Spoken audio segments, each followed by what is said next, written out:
오늘 좀 업무와 관련된 얘기를 할 텐데요. 제가 얼마 전에 부산을 다녀왔습니다. 업무 때문에 다녀온 거죠. 상속과 증여 때문에 제가 부산을 다녀왔는데요.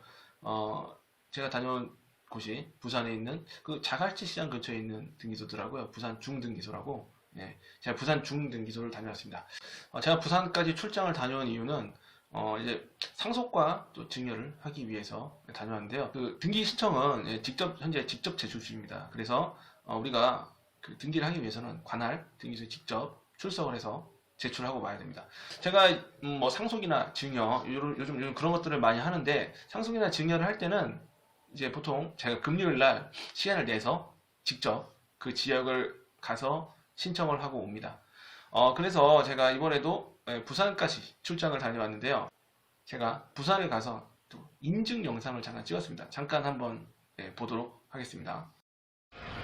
네, 안녕하세요. 윤동현 법무사입니다. 여기는 부산 중부산 등기소입니다. 보시나요?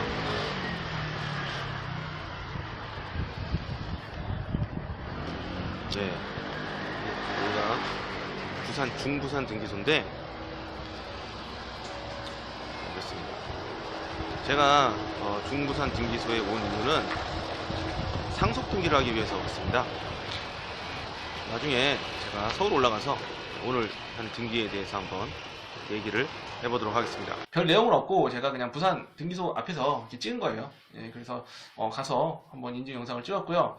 그러면 이제 좀 상속과 관련된 내용에서 한번 말씀을 드릴게요. 이제 여러분이 이제 뭐 상속을 받을 일이 생기면 일단 먼저 알아야 될 게, 상속을 할 때 상속 지분입니다. 보통 간단하게 말씀드리면 그 돌아가신 분께서 배우자가 있고 자식들이 있습니다. 그러면 상속분이 배우자 같은 경우 1.5, 자식들 같은 경우는 1대 1대 1 이런 식으로 됩니다. 그래서 예를 들면 돌아가신 분의 배우자가 있고 그다음 자식이 한 둘 있다. 그러면 1.5대 1대 1로 상속분이 결정되겠죠. 그럼 일단 돌아가심으로 인해서 바로 상속이 된 겁니다.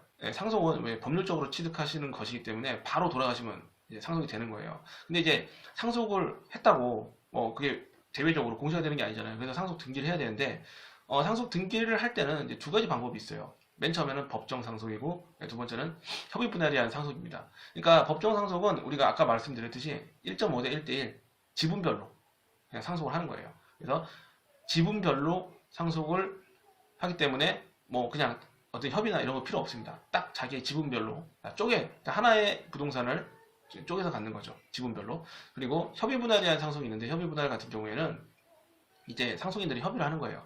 뭐 예를 들면 3명이 있으면 이 하나를 누구에게 주겠다. 그죠? 하나를 뭐 누구에게 주겠다 하면 그런 협의가 가능합니다. 그래서 상속재산 분할 협의서를 작성을 하죠. 그래서 상속재산 분할 협의서를 만들어서 제출하면 가능하고요. 또 상속할 때는 되게 주의해야 될 점이 많아요. 이 상속의 순위가 있습니다. 맨 처음에는 상속은 일단 직계 비속, 나보다 자식들이 먼저 상속을 받고요. 직계 비속이 없을 때는 직계 존속, 나보다 윗대가 받습니다.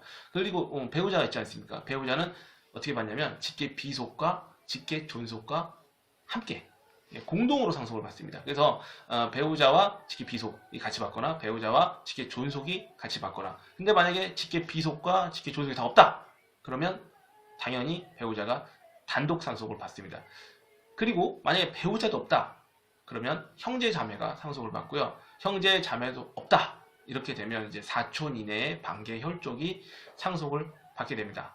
그러면 이제 구체적인 절차로 들어가서 우리가 이제 법정 상속 또는 협의 분할에 대한 상속을 해야 되는데, 법정 상속은 말 그대로 그냥 지분별로 상속을 받는 거예요. 그런데 지분별로 상속을 받는 거 말고 상속인들이 모여서 협의를 합니다. 누구 한 명한테 몰아주자 이렇게 되면 그게 바로 협의 분할에 의한 상속이 됩니다. 그래서 일단 그 돌아가시게 되면 상속인들이 모여서 법정 상속대로 지분별로 상속을 할지, 그리고 아니면 협의 분할에 의해서 누구에게 몰아줄지 결정을 해야 됩니다. 일단 그렇게 하고 나서 일단은 상속 등기를 해야 되잖아요. 상속 등기를 하는 데는 좀 첨부서면이 상당히 많이 필요해요. 제가 상속과 관련된 등기를 할 때 제가 첨부 서류를 보내드린 게 있습니다. 일단 여러분이 아셔야 될 거는, 돌아가시잖아요. 그 돌아가신 분의 출생부터 사망까지 모든 서류가 필요합니다. 그러니까 그분이 출생부터 사망까지 계속 연결이 되거든요. 그래서 연결되는 모든 서류를 여러분이 뽑으셔야 되거든요. 뽑으셔야지만 이 상속 등기를 하실 수가 있습니다. 예를 들면 뭐 이렇게 남자분이 돌아갔을 때는 일단 남자분이 태어난 게 어디 있겠습니까? 그분의 아버지의 요즘은 이제 호적이 이제 제적으로 넘어가면 제적 등본이라고 그러거든요. 기본적으로 태어날 당시에 있었던 제적 등본부터가 필요합니다.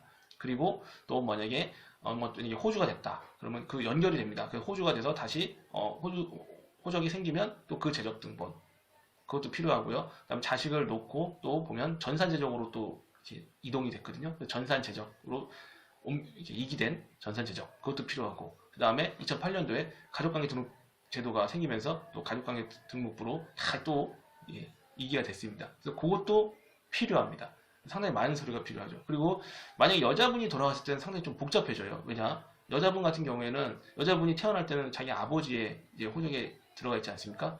그리고 혼인을 합니다. 혼인을 하게 되면 또 배우자의 호적으로 넘어갑니다. 그러면 아버지의 제적, 또 배우자의 제적도 필요하겠죠. 그리고 만약에 뭐 이혼을 하셨다 이러면 다시 또 자신의 아버지나 장남 그쪽으로 다시 또 들어갑니다. 그랬다가 다시 또 만약에 뭐 자식이 있다 이러면 또 자식한테 또 제적으로 넘어가고 그러니까 계속 이렇게 옛날에는 그 호주 제도가 있을 때는 그 장남이 그 호적의 호주 아닙니까? 그래서 장남을 따라서 계속 여자분들께서는 이동을 해요. 그래서 그걸 다 그 순서를 다 찾아내기 되기 때문에 상당히 복잡합니다. 그래서 이런 방식으로 상속 서류를 구비해서 우리가 상속 취득세, 일단 취득세를 납부해야 됩니다. 취득세를 내고 상속 등기를 한 후에 이제 상속세가 있겠죠. 상속세를 납부하면 상속이 완전히 완료가 되는 것이죠. 그래서 뭐 오늘 여러분과 좀 기본적인 상속과 관련된 내용을 좀 안내해 드렸는데요. 예, 뭐 저는 사실 상속 이런 업무를 상당히 좋아합니다. 오늘은 상속과 관련된 얘기를 해봤습니다. 다음에 또 좋은 주제로 인사드리겠습니다. 감사합니다.